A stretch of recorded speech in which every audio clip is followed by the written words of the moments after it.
Dalam edisi Voice of Pentecost kali ini saya ingin menjelaskan mengapa Pentakosta ketiga memiliki dimensi yang jauh lebih besar dari peristiwa Azusa Street. Memang ini akan berbicara sedikit sejarah, tapi jangan alergi dulu saudara, karena ini penting sekali. Karena sudah lebih dari 1 abad, maka saksi mata yang menyaksikan langsung betapa dahsyatnya pencurahan Roh Kudus yang terjadi di Azusa Street sudah meninggal. Dan kita hanya dapat mengetahuinya dalam catatan-catatan peristiwa serta bukti sejarah pada waktu itu. Salah satunya yang ditulis dalam buku 100 peristiwa penting dalam sejarah kekristenan. Tercatat bahwa harian Los Angeles Times hari Rabu tanggal 19 April 1906 memberitakan sebuah pertemuan diadakan di sebuah pondok yang hampir rubuh di Azusa Street. Dan para pengikut doktrin-doktrin yang mengerikan ini mempraktekkan upacara-upacara paling fanatik, mengkhotbahkan teori-teori liar, dan memaksakan mereka sendiri dalam keadaan kegembiraan yang tidak waras dengan semangat mereka sendiri. Nah saudara, publisitas negatif semacam ini malah sesungguhnya membantu mengumpulkan massa. William Seymour tiba di Los Angeles di bulan Februari tahun 1906. Dan dia mulai berkhotbah serta membangun pelayanannya di Azusa Street. Penantian akan pencurahan Roh Kudus terjawab. Dan pada bulan April dalam sebuah ibadah, Roh Kudus tercurah. Dan orang mulai berkata-kata dengan bahasa yang baru. Sebenarnya, pernah ada beberapa orang berbahasa lidah yang muncul dengan tiba-tiba di negara itu dan di Eropa pada tahun-tahun silam. Tetapi Azusa Street merupakan ledakan terbesar. Gerakan yang diawali oleh William Seymour ini kemudian melanda dunia, melampaui etnis, suku, ras, dan dikenal dengan gerakan atau aliran Pentakosta. Inilah yang kita beri istilah sebagai Pentakosta kedua. Setiap hari Minggu, kita memperkatakan bersama-sama, Pentakosta ketiga adalah pencurahan Roh Kudus yang dahsyat di zaman now, melebihi yang terjadi di Azusa Street. Pernyataan ini bukanlah sekedar pernyataan iman semata, apalagi klaim sepihak dari gembala sidang atau gembala pembina. Pernyataan ini terkait dengan 2 aspek. Yang pertama, aspek historis. Pada tahun 1909, William Seymour pernah tercatat bernubuat, dalam 100 tahun yang akan datang, akan ada kebangunan rohani lain seperti yang terjadi di Azusa. Dan kemuliaan Shekinah akan kembali. Dan kegerakan Allah tersebut akan lebih besar dan lebih luas dari yang terjadi di Azusa. Tidak hanya terjadi di satu tempat atau kepada beberapa orang saja, melainkan akan menjangkau seluruh dunia. Dan kegerakan itu tidak akan berakhir, bahkan sampai kedatangan Tuhan. Amin. Haleluya. Dengan menyampaikan secara gamblang dan terbuka nubuatan yang beliau terima, menjadi bukti bahwa pernyataan Pentakosta ketiga lebih dahsyat dari yang terjadi di Azusa Street bukanlah klaim sepihak dari pihak kita, melainkan sudah menjadi janji, rencana, dan kehendak Tuhan. Dalam nubuatan tersebut dinyatakan 3 hal yang membuat Pentakosta ketiga lebih dahsyat dari kegerakan Azusa Street, yaitu dari sisi kuantitas, tidak hanya terjadi di satu tempat atau kepada beberapa orang saja, melainkan di banyak tempat dan kepada banyak orang. Sisi jangkauan, bukan hanya kepada satu kota atau satu negara saja, tetapi ke berbagai negara di berbagai benua di bumi ini. Yang ketiga, sisi rentang waktu. Fokusnya bukan hanya terjadi 1 tahun atau 3 tahun, melainkan tidak berhenti sampai Tuhan Yesus datang kembali. Aspek yang kedua, yaitu aspek teologis atau biblikal. Alkitab kita menyebutkan istilah hujan awal atau yoreh terkait musim menanam dan hujan akhir, malkos, yang terkait dengan musim menuai, sebagaimana yang kita temukan dalam ayat-ayat berikut ini. Berdasarkan prinsip hujan awal dan hujan akhir, dapat kita pahami bahwa hujan awal pencurahan Roh Kudus mengawali kelahiran gereja, dan hujan akhir pencurahan Roh Kudus mengawali penuaian jiwa terbesar dan terakhir sebelum kedatangan Tuhan Yesus yang kedua kali. Hujan akhir pencurahan Roh Kudus jauh lebih dahsyat daripada hujan awal. Karena penuaian jiwa-jiwa yang terjadi jauh lebih besar. Bradley Truman Knoll dalam bukunya berkata, konsep hujan akhir memberikan struktur kepada kisah kegerakan Pentakosta kita bahwa akan datang pencurahan Roh Kudus yang dahsyat sebelum kedatangan Tuhan Yesus kali yang kedua. Kita sekarang berada di era di mana hujan akhir itu sedang dicurahkan. Tujuan dari hujan akhir ini memiliki 2 sisi, yakni pemberitaan Injil Kerajaan kepada seluruh dunia, di mana kita menjadi saksi dan mempersiapkan berkas tuaian untuk siap dituai. Haleluya. Jika kita memperhatikan aspek historis dan aspek teologis di atas, kita memiliki dasar untuk mengatakan bahwa gerakan Pentakosta ketiga terjadi dalam dimensi yang jauh lebih besar dari Azusa Street. Ini merupakan sebuah hak istimewa bagi kita semua yang hidup di generasi ini. Jadi, jangan sampai ketinggalan. Jadilah utusan Pentakosta ketiga, the messenger of the third Pentecost, dimanapun saudara berada.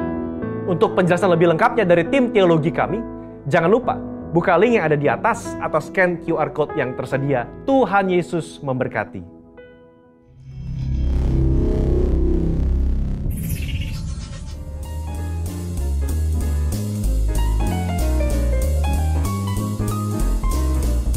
Ya, Tuhan.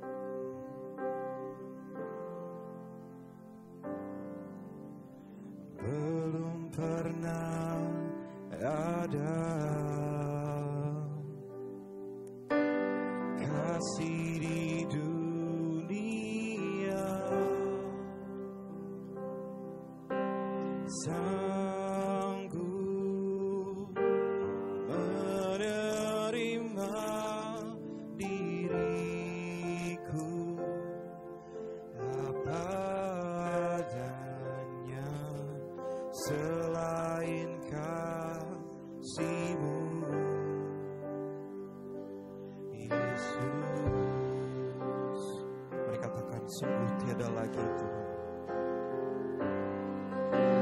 takkan ada lagi kasih seperti ini Tuhan, kasih seperti ini.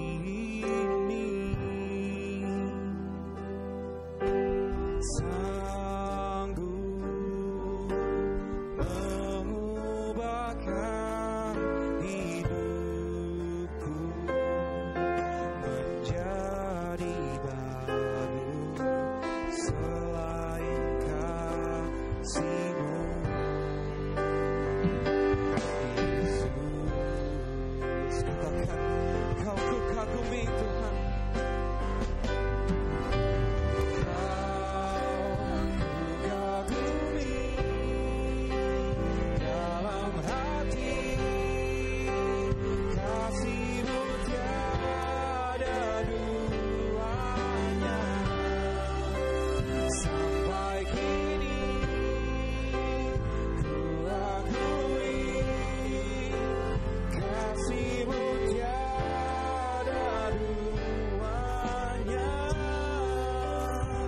katakan kembali, takkan ada lagi kasih seperti ini Tuhan, takkan ada lagi kasih seperti-Mu Tuhan, kasih seperti ini yang sanggup mengubahkan hidup kami, sanggup mengubahkan hidupku menjadi baru selain kasih-Mu, Yesus.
Sama-sama kita bangkit berdiri dalam hadirat Tuhan dan katakan, Kau kukagumi, Kau kukagumi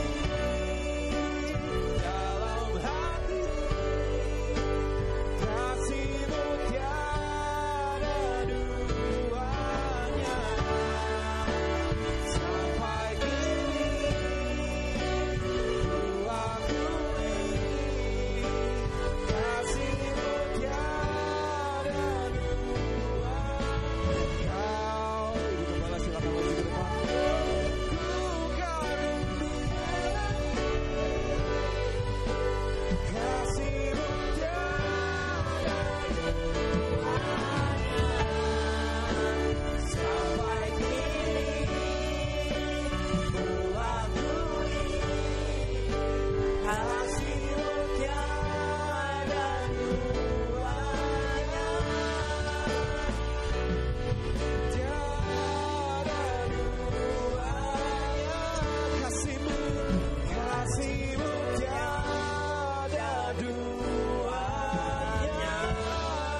sorak-sorak yang dahsyat buat Allah kita.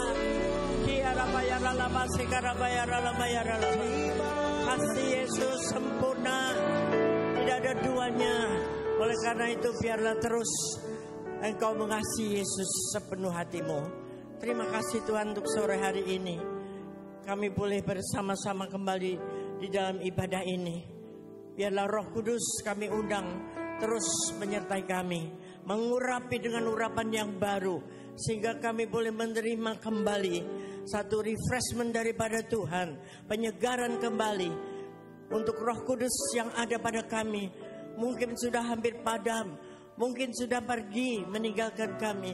Kami mengundang Engkau kembali. Urapi setiap kami Tuhan, agar kami menjadi prajurit-prajurit yang menerobos, prajurit-prajurit yang menang atas segala perkara.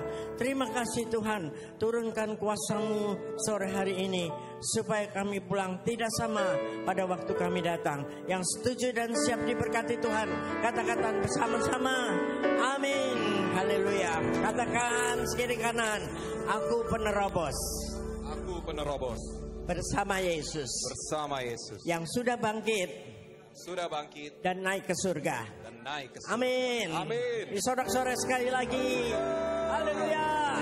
Puji Tuhan. Silakan duduk kembali. Shalom. Puji Tuhan, kita terus di dalam perjalanan waktu. Hari ini 1 Juni sudah ya. Hampir separuh kita sudah akan lewati tahun ini, tahun penuaian jiwa-jiwa ya. Coba masih kita renungkan atau kita sudah lakukan soal penuaian ini. Ya, kita kembali diingatkan siapa yang kita sudah tuai. Ya, kalau belum, ayo kita melangkah terus. Masih 7 bulan ke depan dalam musim penuaian ini. Ya, amin, Bapak Ibu. Ya, di depan kita, di belakang kita, sebelah kiri kanan, siapa orang yang perlu kita ajak, tawarkan akan dikasih yang sempurna tadi itu. Kasih Yesus. Tidak ada yang bisa kita harapkan di dunia ini. Kalau kita melihat keadaan yang begitu luar biasa sekarang ini, ya, semua bilang Indonesia gelap. Semua mengatakan ada krisis, ada sakit penyakit yang akan datang, ya, PHK yang begitu besar. Apa yang akan kita harapkan sekarang ini? Tetapi kalau kita pakai kacamata itu, kita akan redup, kita akan shock, kita akan jatuh, kita akan lemah. Tetapi kita harus pakai kacamata Allah. Kemarin hari Kamis kita baru merayakan apa, saudara? Hari Kamis yang lalu ada yang ibadah 1, 2, 3, 4, 5, 6. Yang lain libur. Hari apa tuh? Kenaikan Tuhan kemana? Ke surga. Ya, apakah itu hari yang penting atau tidak? Yang bilang penting cuma 5. Udah renungan. Apakah hari itu hari yang penting atau tidak? Mana lebih penting, Natal atau itu? Sama, puji Tuhan. Sama pentingnya, tidak ada yang lebih penting. Tanpa Natal tidak ada kebangkitan Tuhan. Tanpa kebangkitan Tuhan tidak ada kenaikan Tuhan.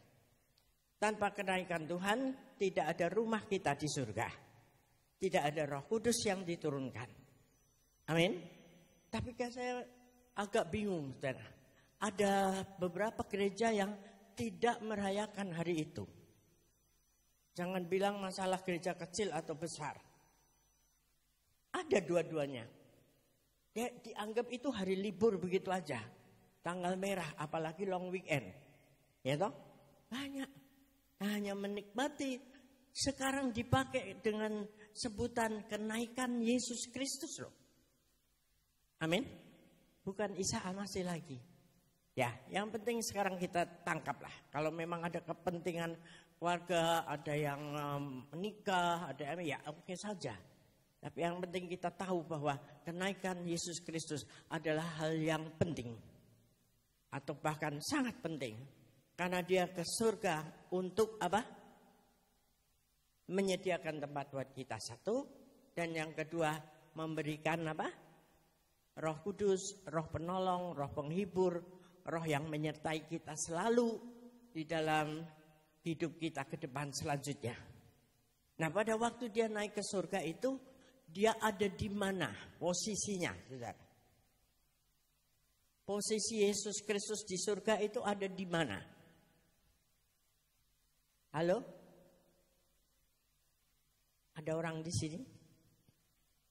Di mana Yesus dia naik ke surga, duduk di, nah itu yang saya maksud, sebelah kanan Allah Bapa. Lalu kita semua ini anak siapa? Anak Allah. Anak panutan kita siapa? Yesus yang datang lihat sebagai manusia di bumi ini. Amin, amin. Nah, kita pengikut Yesus ya toh? Pengikut Yesus. Sekarang Yesus ada di sebelah kanan Allah Bapa. Nah, ini yang Tuhan berikan kepada saya pengertian baru, bahwa kita jangan berpikir bahwa kita ini ada di bumi. Memang secara fisik kita ada di bumi. Kakinya semua napak di bumi ini atau sudah ngantung. Napak ya? Makanya kita perlu sepatu ya. Sepatu mungkin ada yang mahal, ada yang biasa. Yang jelas kita perlu sepatu. Karena masih napak. Betul? Lalu dikatakan dalam firman Tuhan, musuh-musuh kita adalah penguasa-penguasa di udara. Udara itu sama injakan kita di bumi tinggi mana? Udara. Nah, berarti musuh kita lebih tinggi toh? Posisinya lebih tinggi. Jadi kalau kita memusuhi atau berperang terhadap sesuatu yang lebih tinggi, itu susah atau gampang? Susah. Kalau saudara ada semua di depan halaman sini, lalu ada musuh kita di lantai 3 misalnya. Dia ngelemparin batu kepada kita, terus kita mau balas lempar batu, mana lebih gampang? Yang dari lantai 3 atau yang di bawah? Yang dari lantai 3. Maka dari itu mari kita angkat diri kita ini sebagai manusia roh, untuk kita posisikan hidup kita secara manusia rohani selevel sebelah kanan Allah Bapa bersama dengan Yesus. Sehingga peperangan kita gampang mengalahkan penguasa-penguasa di udara. Katakan amin. Ini pengertian baru Tuhan berikan. Amin. Ingat itu bahwa posisi kita atas. Naik kita tinggi bersama Allah Bapa sebelah kanan. Ada kuasa yang Tuhan berikan melalui Roh Kudusnya itu. Ya kan? Kisah Rasul 1 ayat 8. Kalau aku pergi, engkau akan menerima kuasa dari Roh Kudus itu. Nah, sekarang kemana Roh Kudusnya itu? Yang baru bisa menggabung ke sini, jangan menyendiri di sana nanti hilang. Ayo silahkan bergabung, masih banyak di sini. Ya, puji Tuhan. Jadi kita ini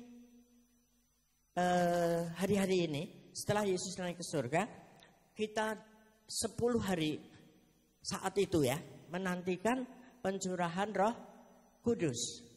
Banyak gereja-gereja bikin ibadah 10 hari. Ya, ibadah pencurahan Roh Kudus 10 hari full. Kenapa kita tidak? Karena dalam pikiran pengertian kita, Roh Kudus itu sudah dicurahkan 2000 sekian tahun yang lalu. Dan sekarang itu ada dalam hidup kita. Anak-anak Tuhan yang percaya kepada Dia, yang sudah ditebus dosanya, punya Roh Kudus. Karena Tuhan bilang, aku akan memberikan engkau roh itu. Nah, tinggal siapa yang mau buka hati, terima, ya dia punya. Tapi kalau dikunci hatinya, taruh di sini Roh Kudus ya begitu saja. Ya kan? Tidak ada kuasa dalam hidup kita. Jadi saya kira tidak terlalu sangat penting untuk kita ibadah 10 hari. Nanti setelah itu adem lagi, Roh Kudusnya hilang lagi. Itu rutinitas setiap tahun seperti itu. Jadi lebih baik kita mengembalikan pikiran kita bahwa Roh Kudus itu sudah dicurahkan dari dulu. Tinggal kita aja mau terima itu dan memanfaatkannya, mengaktifkannya di dalam hidup kita. Katakan amin. Itu, ya. Nah, supaya kita jadi pemenang. Judulnya sore ini saya berikan adalah prajurit Tuhan yang mendaki gunung dan melompat tembok. Tema kita Pondok Gede adalah prajurit Tuhan yang siap siaga. Sudah mengerti? Pemusik mengerti itu? Sudah siap siaga? Melompat tembok? Awas ya kalau nggak melompat ya. Jadi gini Bapak Ibu. Tadi kita sudah posisikan secara roh ada di sebelah kanan Allah Bapa. Dia punya kuasa yang diberikan melalui hari pencurahan Roh Kudus itu saat itu sampai sekarang kuasa itu sama. Tinggal kita mengaktifkannya atau tidak. Nah, ada satu ayat mengatakan bahwa iman yang sebiji sesawi itu bisa memindahkan gunung. Gunung itu bukan gunung Salak, bukan gunung Merapi Merbabu, tetapi adalah gunung masalah kita. Ke depan kita akan menghadapi banyak sekali masalah-masalah. Ya, kita nggak berharap, tapi itu kenyataan. Sudah terlihat ya bagaimana orang berebut cari pekerjaan, bagaimana orang sakit itu susah dapatkan kamar, BPJS. Karena BPJS pemerintah hutang banyak dengan rumah sakit. Ini Dokter Fau yang cerita kemarin. Jadi ketika kita masuk, apalagi kelas 3, sulit sekali untuk bisa dapat kamar. 4 hari atau 3 hari sembuh, gak sembuh, keluar. Itu BPJS. Jadi kita gak bisa berharap apa-apa terhadap sebuah jaminan kesehatan itu. Tapi kita punya harapan hanya kepada Allah kita. Yang memberikan kita Roh Kudus itu. Roh penolong yang penuh kuasa. Harus jadi pemenang. Tidak boleh pecundang. Tidak boleh dikit-dikit kita mogok untuk ikut Tuhan Yesus. Ya. Nah, sekarang kalau kita bilang iman sebiji sesawi itu sangat kecil sekali, lembut. Ya, bisa memindahkan gunung. Tapi kenyataannya kita udah beriman nih. Kita udah doa puasa, sudah minum obat, sudah ke dokter sampai habis-habisan semua harta kita untuk berobat misalnya dalam sebuah penyakit tidak sembuh-sembuh. Artinya gunung itu tetap ada di situ. Apa yang harus kita buat? Ini adalah terobosan baru yang saudara harus tahu itu. Jangan nungguin terus di situ, hanya mengeluh dan kecewa dan bilang mana Tuhan, mana kuasamu? Gunungku tidak beranjak. Tapi kita harus punya terobosan-terobosan baru untuk mengalahkan gunung itu. Jadi kalau gunung ini contohnya penyakit tadi, nggak sembuh-sembuh, bertahun-tahun, ya percekcokan dalam keluarga tidak beres-beres, bertahun-tahun. Sekarang kita harus cari jalan keluar yang lain.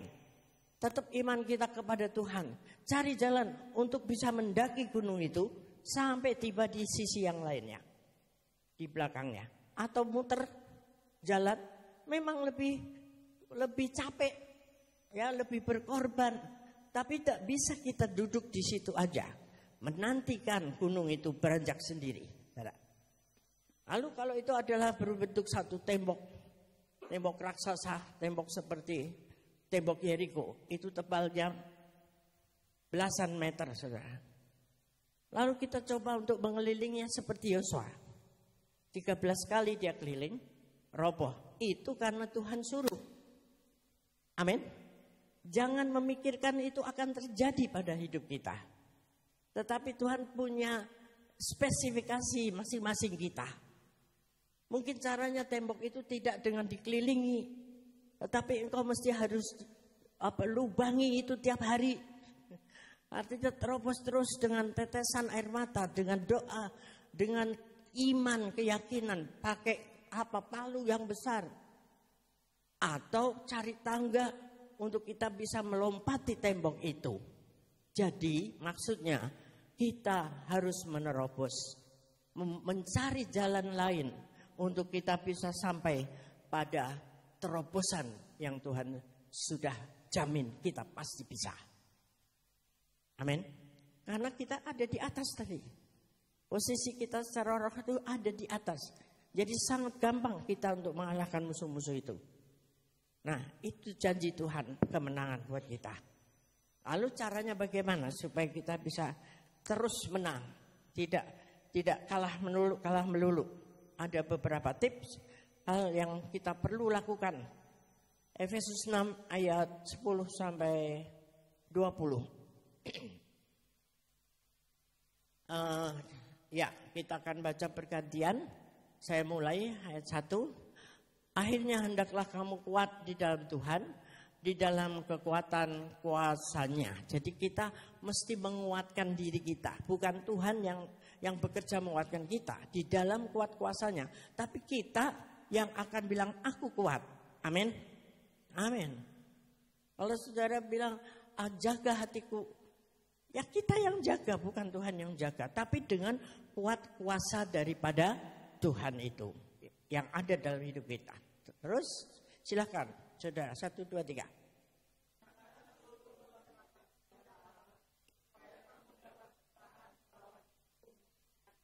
Nah, selengkap perlengkapan senjata itu untuk melawan tipu daya iblis.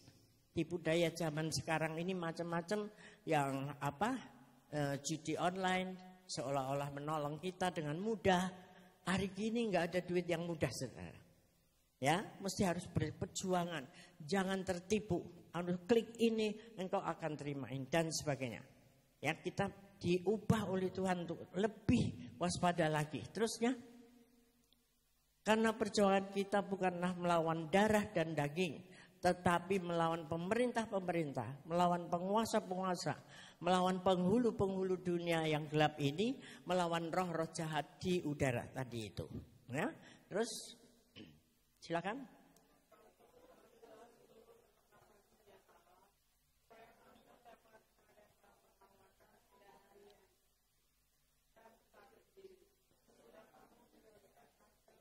Nah, apa itu perlengkapan senjata Allah berikutnya?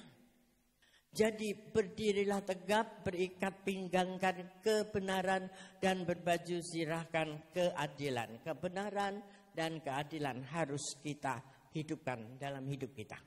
Berikut.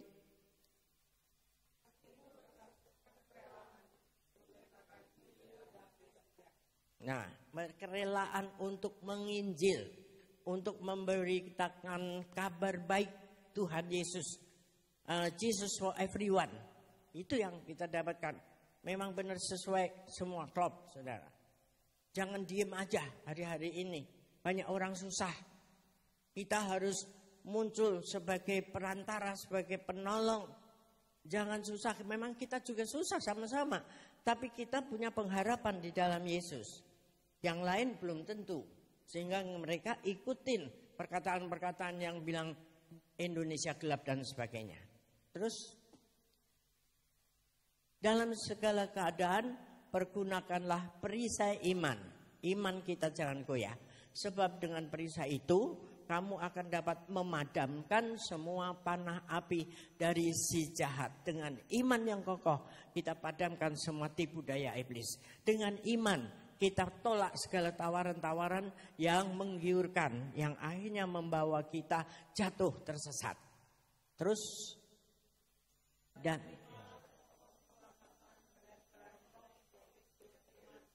nah, pedangnya kita adalah firman Allah. Oleh karena itu kita diajar untuk setiap hari membaca firman Allah. Ketika ada orang ingin menyesatkan kita, kita mengerti firman dan kita pakai itu untuk menyerang kembali. Ya, bahwa tidak ada keselamatan lain kecuali melalui Yesus Kristus. Itu sudah tidak ada tawarannya lagi. Nah, itu adalah pedang. Yohanes 14. Pedang, salah satu contoh pedang firman Tuhan. Ya, terus dan dalam segala doa dan permohonan berdoalah setiap waktu di dalam roh, airnya besar, dan berjaga-jagalah di dalam doamu itu dengan permohonan yang tak putus-putusnya untuk segala orang kudus. Berdoa, memohon di dalam roh dan berjaga-jaga. Terusnya, silakan.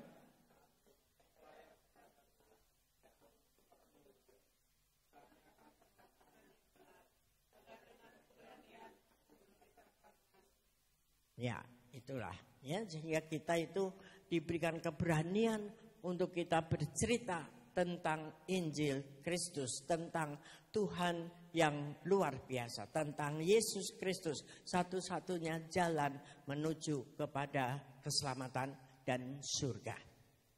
Amin. Jadi saya simpulkan ada 3 hal di dalam ayat-ayat ini. Yang pertama, kenakan selengkap senjata Allah. Kita tahu tadi beberapa hal, 5 hal.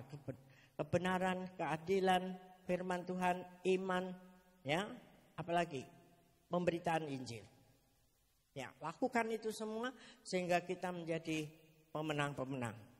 Tidak gampang dikelabui orang dalam hal tipu muslihat iblis. Yuk. Yang kedua, berdoa dalam roh. Berdoa dalam Roh Kudus. Yang itu terus akhirnya untuk menuju kepada kita punya bahasa-bahasa baru.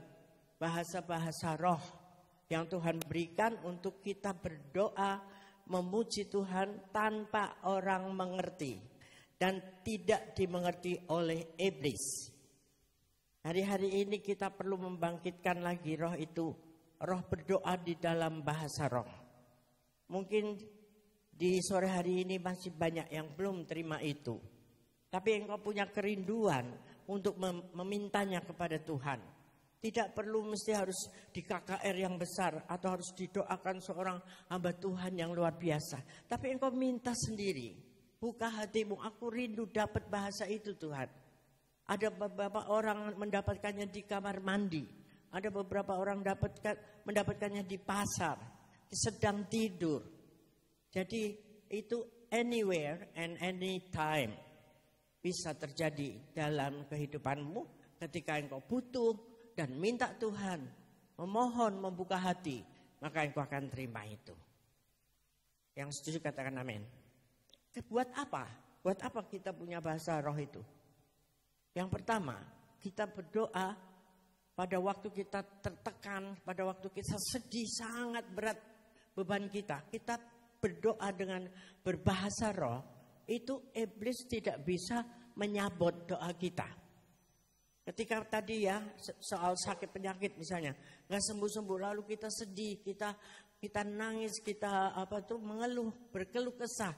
Kita ngomong biasa, Tuhan, kenapa ini gak sembuh-sembuh, uang sudah habis dan sebagainya. Itu iblis tahu. Lalu dia bilang, makanya gak usah percaya lagi pada Yesusmu. Bohong semuanya itu. Lalu iman kita goyah.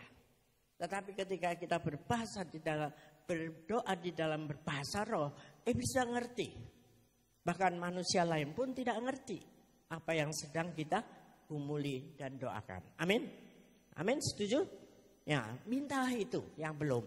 Ya, kalau sudah terus aktifkan lagi, bangkitkan lagi. Kita berbahasa roh. Kalau didiamkan lama-lama dia padam. Ya, seperti api itu kalau didiamkan arang lama-lama mati. Harus dikipas. Artinya kita mendapat refreshment dari Tuhan lagi. Lalu yang selain itu untuk apa? Bahasa roh itu membangun diri kita, ya. Kita memuji menyembah Tuhan dengan berbahasa roh kita lebih kuat. Biasanya orang-orang menyembah Tuhan berjam-jam kuat itu dengan berbahasa roh. Enggak kerasa capek. Ya, tidak gampang seperti kalau kita ngomong dengan bahasa kita sendiri itu ya. Aku berdoa untuk ini Tuhan, aku minta ini. Waduh, panjang banget, capek. Tapi kalau berbahasa roh itu enggak capek-capek. Walaupun sudah cukup lama berdoanya, itu menolong, ya, dan juga memberikan kita penolong sebagai penolong, penghibur. Tadi siang saya sampaikan yang tiba-tiba kesaksian yang saya ingat seorang anak gadis yang waktu itu ya naik angkot sendiri kalau di dalam angkot itu ada pria-pria semua. Lalu si pria-pria ini, laki-laki ini punya niat jahat untuk mau memperkosa gadis ini. Lalu angkot suruh minggir. Begitu minggir, dia mulai disekap, mau dibawa turun. Lalu anak gadis ini dia berbahasa roh. Berbahasa roh, ya. Lalu laki-laki itu akhirnya satu persatu kabur. Kenapa? Karena dia pikir ini gadis gila. Gak apa-apa dianggap gila, ya kan? Tetapi engkau selamat, amin. Amin. Karena apa? Mereka tidak mengerti. Itu tadi. Ya, itu artinya tambahan bahwa kita perlu punya bahasa-bahasa baru itu yang menolong kita. Ya. Itulah lalu kita baca 1 Korintus 14 ayat 2 sampai 4. Jadi poin yang kedua tadi berdoa dalam bahasa roh kalau memungkinkan. Tapi kalau engkau belum dapat itu, jangan berkecil hati, artinya engkau tidak punya Roh Kudus, bukan. Ya, atau engkau penuh dosa, enggak. Ya, ada waktu Tuhan juga dan juga sesuai dengan kerinduan kita. Ya, semua punya urapan Roh Kudus itu. Hanya tinggal kita itu memanfaatkan Roh Kudus itu. Tidak hanya bahasa roh saja yang penting, ya, urapan Tuhan itu. Karena kalau kita berbahasa roh keren sekali, tetapi kalau di luar berantem melulu, kalau di luar berbohong melulu, ikut berjudi, ikut ini mau, taruhan dan sebagainya, berantem anak-anak muda khususnya. Nah itu juga tidak ada gunanya. Ya, jadi bukan bahasa roh itu yang menjadi satu-satunya bahwa kita itu punya pengurapan daripada Tuhan, tidak. Itu hanya salah satu bukti bahwa Tuhan sudah memberikan kita pengurapan Roh Kudus. Ya, tapi di dalam keseharian kita buktikan bahwa Roh Kudus itu ada dalammu. Itu yang lebih penting.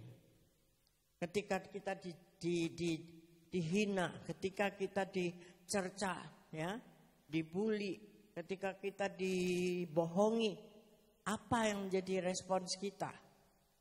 Jadi kalau mau menentukan pacar, ya, pilihan pacar atau bapak ibu menantu, jangan pilih cukup hanya karena Kristen atau melayani Tuhan, tidak cukup. Tetapi perhatikan apa yang menjadi respons mereka itu pada waktu ada masalah di dalam hidupnya. Apakah dia manusia roh kudusnya menguasai atau masih roh daging? Itu menjadi kunci utama untuk kita menentukan dia sebagai jodoh kita atau mantu kita atau partner kerja kita. Di situ, wah, Kristen malah sekarang susah, ya, untuk dipercaya. Yang di mimbar pun sama, saudara. Maka dari itu kita harus tahu respon seseorang itu ketika ada tekanan. Apa yang keluar dari mulutnya pertama kali itu? Kalau keluarnya kebun binatang, ya dia juga hampir mirip sama itu. Roh Kudusnya kemana?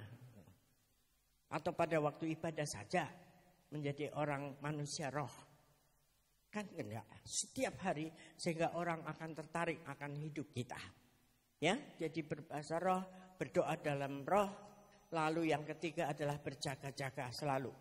Di dalam kehidupan yang sulit ini kita berjaga-jaga, waspada supaya tidak kena tipu muslihat iblis. Katakan amin. Nah, mari kita akan baca ayat tadi, ayat 1 Korintus 14 ayat 2 sampai 4. Siapa yang berkata-kata dengan bahasa roh tidak berkata-kata kepada manusia, tadi yang saya sudah singgung, ya, tetapi kepada Allah, sebab tidak ada seorang pun yang mengerti bahasanya. Oleh roh ia mengucapkan hal-hal yang rahasia. Oleh roh, R-nya besar, itu roh siapa? Roh ini rohnya siapa? Roh Allah, R-nya besar. Lalu I-nya, I kecil, siapa itu? Kita semua. Jadi oleh roh itu kita semua ini mengucapkan hal-hal yang rahasia. Yang manusia lain tidak tahu, iblis tidak tahu. Hanya Allah yang tahu. Amin. Amin. Makanya aktifkan terus. Ya, bahasa roh dan urapan Roh Kudus kita itu. Ya, berikutnya. Belum selesai. Tetapi siapa yang bernubuat, ia berkata-kata kepada manusia, ia membangun, menasihati, dan menghibur. Ya, jadi ini secara umum ketika kita ibadah ada orang yang bernubuat, itu biasanya seneng orang. Ya. Wah, nubuatnya bagus lagi. Ya. Tapi itu juga harus diuji. Ya, semua hasil daripada karya Roh Kudus itu harus diuji dulu. Baiklah. Lalu kita baca lagi Kisah Rasul 10 ayat 45-46.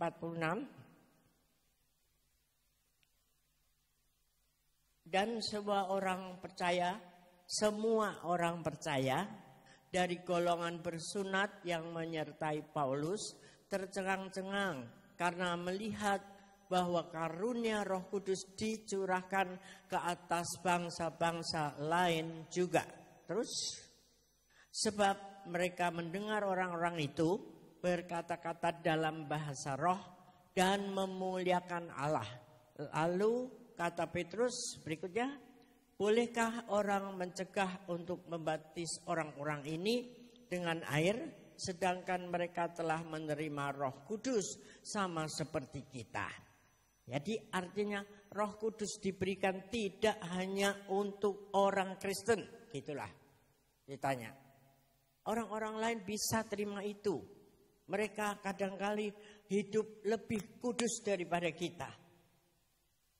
Amin. Saudara kenal beberapa orang-orang kita di sekeliling kita non-Kris, tapi hidupnya lebih oke. Ya, takut akan Tuhan. Cuman dia nggak nyebutnya Tuhan Yesus. Itu. Artinya itu ada Roh Kudus di dalamnya loh. Nah, enggak mau berbuat jahat, suka menolong orang, banyak kasih. Nah, kita sendiri yang punya Roh Kudus kadangkali hilang Roh Kudusnya itu, ya. Jadi semua orang berhak menerima roh itu, ya. Bahkan mereka juga ada yang menerima bahasa-bahasa itu. Ya, sama seperti kita. Lalu orang-orang yang sudah berbahasa roh lebih dahulu, dia belum dibaptis, perlu enggak dia dibaptis air? Ini pertanyaan Petrus, bolehkah? Saudara jawab gimana? Bolehkah orang yang sudah berbahasa roh tapi belum dibaptis air, lalu kita baptiskan dengan air? Boleh atau tidak? Boleh dong, sangat boleh. Ya, karena baptis air itu adalah meterai dari Tuhan. Untuk kita percaya, kita dibaptiskan, dicelupkan, dan bangkit bersama-sama dengan Yesus. Karena Yesus saja dibaptis, lalu dia keluar daripada air itu, dia menerima urapan Roh Kudus setelah itu.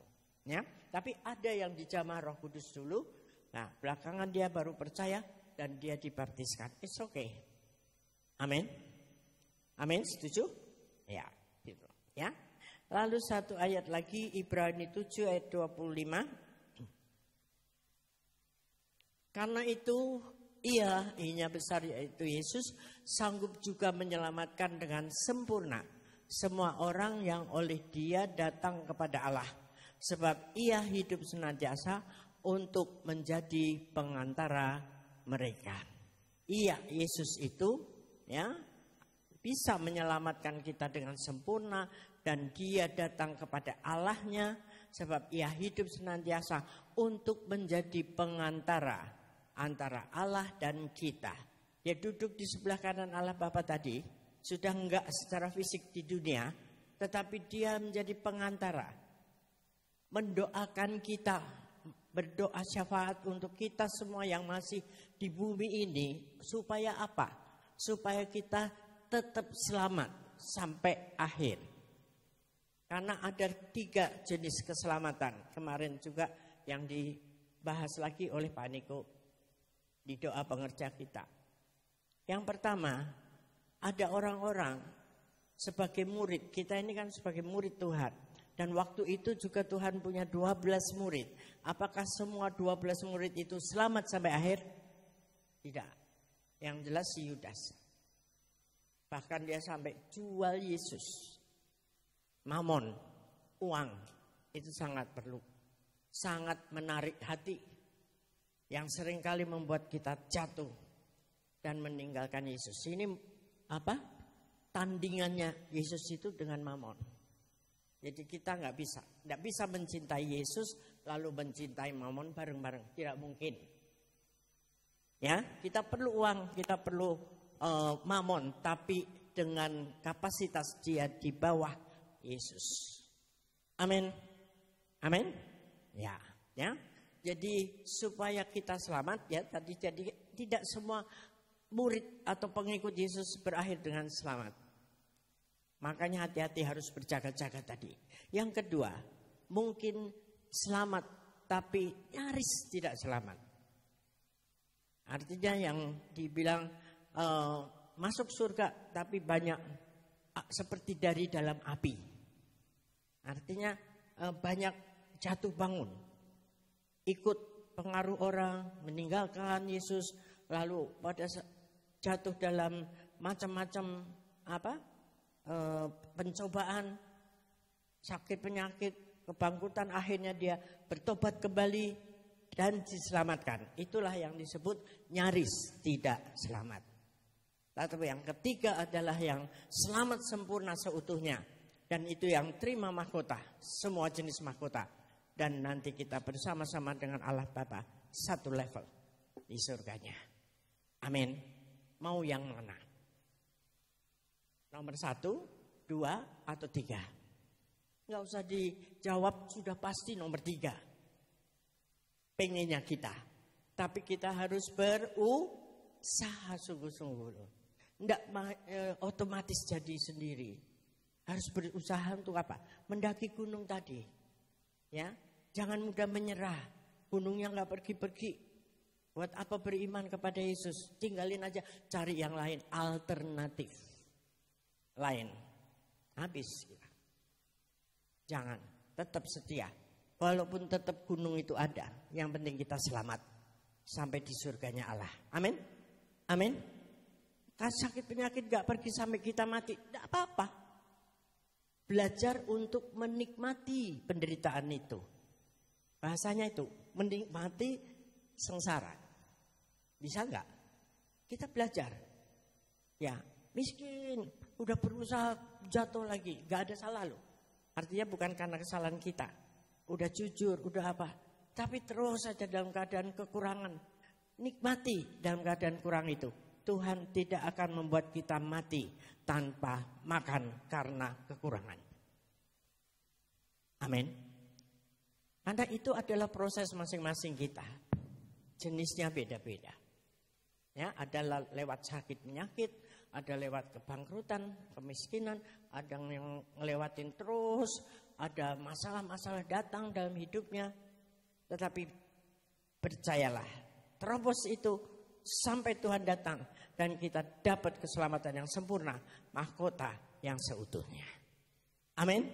Ayo, kita mau menerobos, naik gunung, lompat tembok. Oke? Siap dengan melompat tembok?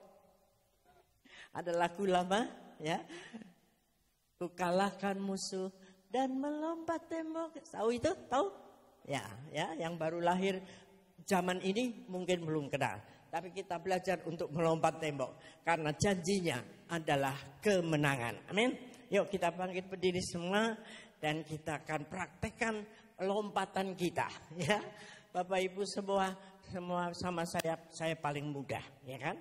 Ayo kita tanding lompatnya mana lebih tinggi. Ya. Supaya kita mempraktekkan iman kita. Nanti ketika ada tekanan, ketika ada masalah, nyanyi lagu ini. Dan engkau pasti menang. Amin. Ya. Haleluya. Kalahkan musuh dan melompat tembok. Haleluya. Haleluya. Kalahkan musuh dan melompat tembok. Haleluya, haleluya.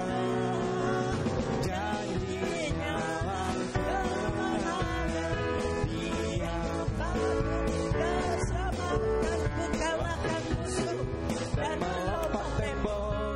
Haleluya, haleluya. Bentar, sudah melompat semua atau belum? Ada yang sakit kakinya? Kalau sakit, engkau melompat, engkau sembuh. Amin. Itu iman, ya. Ayo, jangan kalah sama saya dong. Dan jangan membatasi apa yang Tuhan sudah beri kemampuan kita. Baru nyanyi aja masih pelit-pelit, saudara. Bagaimana kalau kita menghadapi tembok itu beneran? Ayo, kalahkan musuh dan melompat tembok. Haleluya, haleluya. Kalahkan musuh dan melompat tembok. Haleluya, haleluya. Janjinya kemenangan, siapa Tuhan keselamatan, ku kalahkan musuh dan melompat tembok. Haleluya, haleluya. Ku kenakan jubah Pujian, ku kenakan jubah pujian, dan segala bebanku lenyapkan. Ku kenakan jubah pujian. Sebentar, ngerti nggak apa ku kenakan jubah pujian? Artinya apa? Memuji Tuhan terus. Jubah kita jubah pujian. Pada waktu ada tekanan, beban, nyanyi, memuliakan Tuhan, dan bebanmu lenyap. Amin. Ku kenakan jubah pujian, ku kenakan jubah pujian, dan segala bebanku pun lenyapkan. Ku kenakan jubah pujian, ku kalahkan musuh dan melompat tembok. Haleluya, haleluya. kalahkan musuh Dan melompat tembok. Haleluya, haleluya. Janjinya kemenangan, Dia bantu keselamatan, ku kalahkan musuh dan melompat tembok. Haleluya, haleluya. kenakan Jubah pujian, ku kenakan jubah pujian, dan segala bebanku pun lenyapkan. Ku kenakan jubah pujian, ku kenakan jubah pujian, ku kenakan jubah pujian. Haleluya, haleluya. Saudara mau melompat tembok? Ya, jangan cuma di sini rame-rame. Di rumah ketika tertekan, nyanyi lagu ini. Biar seluruh rumah menggema, semua ikut melompat tembok. Amin. Haleluya. Siapkan roti dan anggur. Ada yang belum terima? Bisa nanti dilayani. Ada yang belum terima boleh angkat tangan. Sudah semuanya?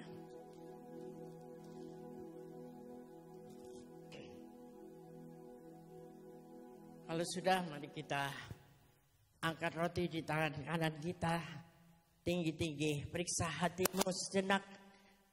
Apakah aku layak untuk menerima ini? Sakramen perjamuan kudus.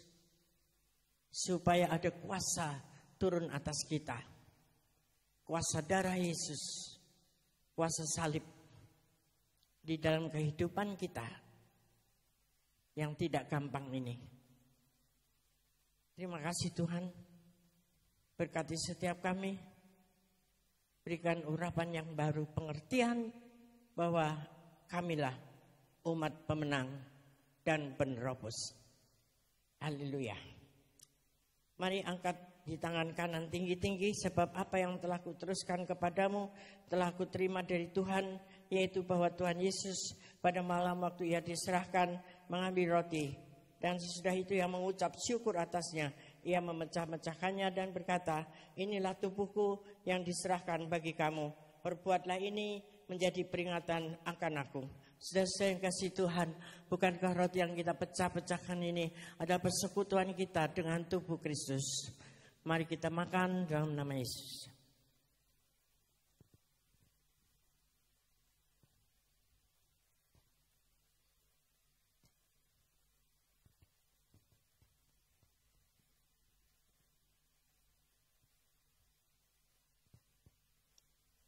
Mari angkat anggur di tangan kanan tinggi-tinggi.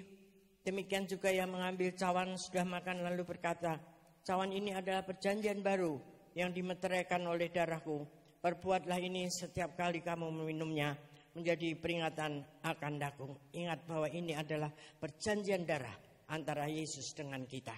Membuat kita menjadi menang, menjadi sembuh, menjadi orang-orang yang menerobos segala sesuatu. Mari kita minum di dalam nama Yesus.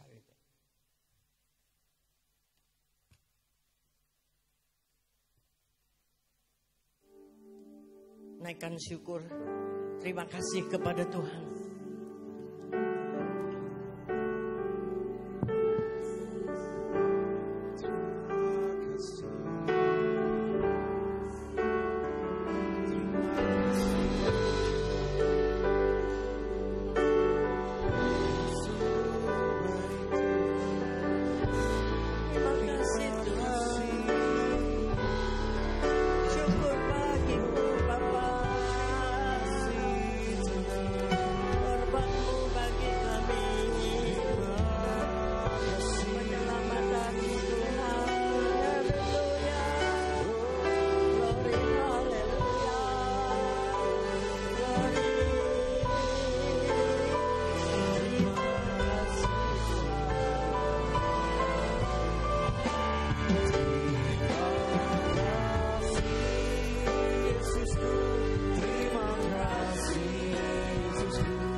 Sorak-sorai sekali lagi buat Allah yang dahsyat, Allah yang menolong kita menjadi penerobos, menjadi orang-orang yang memenangkan segala masalah.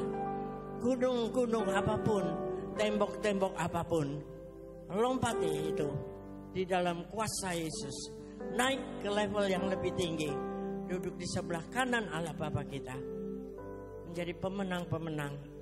Tidak peduli apapun yang menjadi penghambat penghalang kita. Segala sakit penyakit Tuhan tolong sembuhkan di dalam kuasa darah Yesus. Segala masalah-masalah, kerumitan keluarga, apapun, kesulitan dalam ekonomi, ada terobosan-terobosan yang Tuhan boleh sediakan buat kita semua. Haleluya, terima kasih Tuhan, terima kasih. Dan semua yang pulang pada malam hari ini membawa kemenangan untuk kita boleh bagi kepada orang-orang di sekeliling kita. Hingga kita boleh membawa mereka kepada Engkau. Menjadi penuai jiwa pada saat-saat ini. Menjumpai setiap orang dan menawarkan Yesus kepada mereka. Terima kasih Bapa, terima kasih. Mari kita arahkan hati kita kepada Tuhan dan siap membawa pulang berkat Tuhan. Yaitu damai dan sejahtera Tuhan yang berlimpah-limpah kasih anugerahnya yang dahsyat dalam kehidupan kita. Dan terus kita makin hari makin mengerti kehendaknya dan hidup di dalam anugerah Roh Kudus yang luar biasa dari hari ini sampai Tuhan datang kembali. Tetap setia dan menjadi pemenang. Haleluya. Amin. Selamat hari Minggu. Tuhan Yesus berkati. Ibadah sore hari ini telah selesai. Silakan untuk bersatu teduh sejenak.